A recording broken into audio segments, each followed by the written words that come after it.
Hello, ito kasalukuyan nating hinahanap. Nasa number 9 na tayo, number 11, number 37 yung ating hahanapin.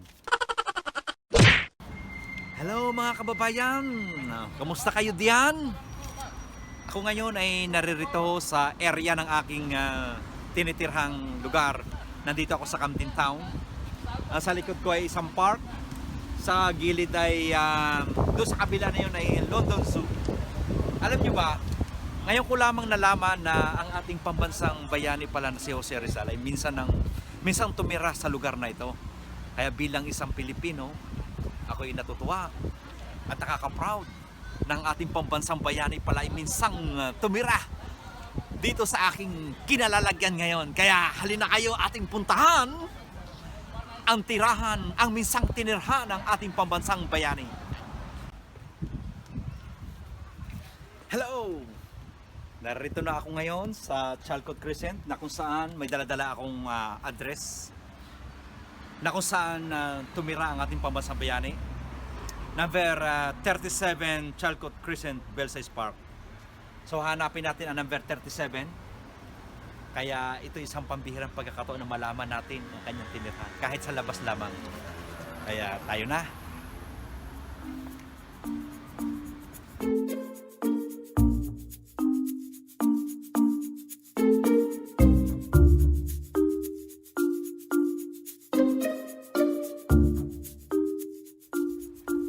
Kasalukuyan nating hinahanap. Nasa number 9 na tayo, number 11, number 37 yung ating hahanapin. Kaya doon pa sa banda, doon sa dulo, malapit na natin matagpuan. Tara! Medyo malapit na tayo, nasa 25 na tayo. Kita niyo man, iba't ibang kulay ang mga bahay, mga building. Itong isang ayan. Ito isang makipot na daan lamang, parang one way yata ito. Pero ito napakatahimik. Karamihan dito palagi ko mga mayayaman na nakatira. Kaya ito, nakikita ko yung bilog na kulay asul na yun, no? Mukhang yun na yata.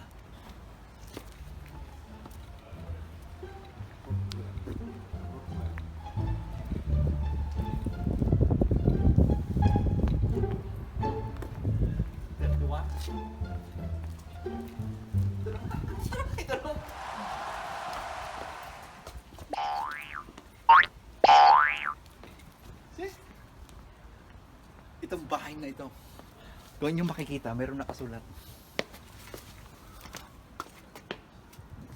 Dr. Jose Rizal.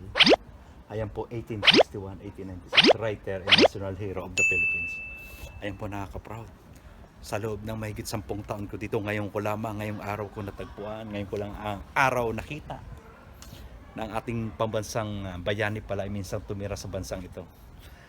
At dito pa mismo sa aking lugar na tinitirahan ngayon. Kaya nakaka-proud. Talaga napakasikat pala ng Camden Borough, no? Bibigyan ko kayo ng konting trivia sa pagtira ng ating pambansang bayani dito sa lugar na ito. Alam nyo ba, noong 1888, siya tumira dito sa isang pamilya na nagngangalang Mr. Beckett na may 3 anak sa halagang 2 pounds per week.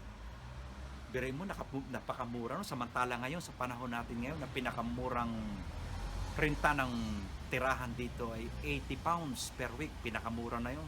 Naglalaro hanggang sa 150 between the figure, ano. Kaya ito pa nakakakilig. Siya'y na in love sa isa sa mga anak ni Mr. Beckett na nagngangalang Gertrude. Ayun, siyempre, pareho silang mga kabataan ng mga panahon na yun. At siyempre hindi na natin alam kung ano naging resulta ng kanilang pagmamahalan. At noong 1983, binigyan ng award ang ating pambansang bayani. Binigyan siya ng award ng British government. At anong klaseng award? Yang plaque na yan. Yang plaque na yan, kulay asul na yan. Plaque po tawag diyan. Isinulat ang kanyang pangalan diyan na bilang pagkilala sa kanyang mga nagawang kabayanihan para sa ating bansa. Kaya napaka-memorable po ng lugar na ito para sa ating pambansang bayani. Kaya nakaka-proud, di ba?